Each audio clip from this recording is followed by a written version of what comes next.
And turning to the turmoil in Afghanistan after the Taliban's rapid takeover of the country, no major outbreaks of violence have been reported over the past 24 hours. However, the Taliban is warning the U.S. to remove troops by the original August 31st deadline. There are growing calls in Washington to extend that date as there are still an unknown number of Americans stuck in Afghanistan. Kim Sang-min reports.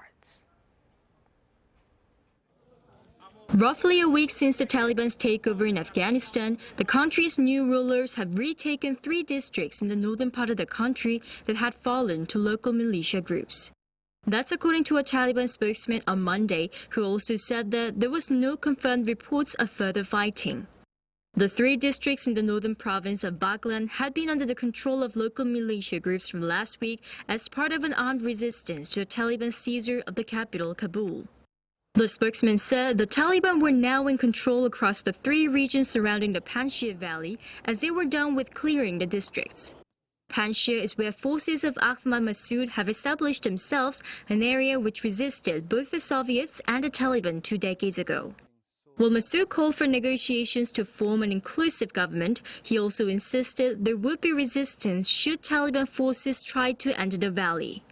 While there are no signs of any fighting so far, an aide to Massoud said both their forces and those of the Taliban were standing ready for military action.